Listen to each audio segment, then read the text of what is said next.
आपण आज करणार आहोत भरली शिमला मिर्च आणि तुम्हाला माहीत आहे की डब्यावर देण्यासाठी एकदम पटपट होणाऱ्या भाज्यांची सिरीज आपण बघत आहोत.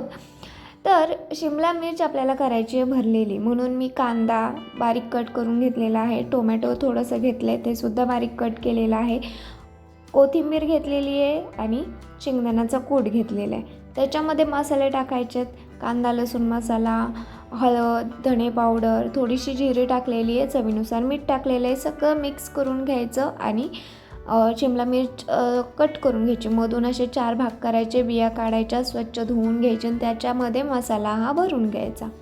सगळा मसाला भरल्यानंतर जो उरलेला मसाला आहे ना, तो आपण फोडणीसाठी वापरणार आहोत.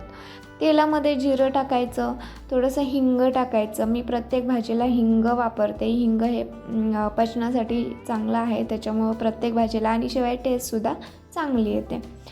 तर आता ते झाल्यानंतर आपल्याला मसाला टाकायचा आहे. त्याच्यात मसाला हलकासा परतून घ्यायचा, अगदी 2-3 मिनिट परतायचं, जास्त नाही परतायचं. कमी गॅसवरती आपल्याला ही भाजी करून घ्यायची आहे. मसाला परतला की शिमला मिर्च टाकायची, तीसुद्धा चांगली परतून घ्यायची 2-3 मिनिट कमी गॅसवरती आणि त्यानंतर त्याच्यावरती झाकण ठेवायचं आहे. झाकण असं ठेवायचं की पूर्ण कवर झालं पाहिजे, असं झाकण ठेवायचं आणि कमी गॅसवरती आपल्याला ते शिजवून घ्यायची आहे. मधून तुम्ही ती चेक करत राहायची आहे, हलवत राहायची आहे, म्हणजे खाली चिकटणार नाही, कारण आपण शेंगदाण्याचा कूटसुद्धा सुरुवातीलाच वापरलं आहे त्याच्यामुळे.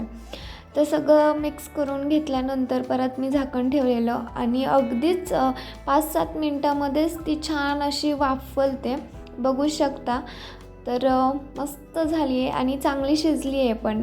शिमला मिर्च लगेच होते, अगदी 10-12 मिनटामध्ये खायला तयार होते. तुम्ही ही रेसिपी करू शकता. भरली शिमला मिर्च काहीतरी वेगळं पण होईल, टेस्टी होईल आणि डब्यासाठी अगदी परफेक्ट अशी ही रेसिपी आहे. ट्राय करायला हरकत नाही.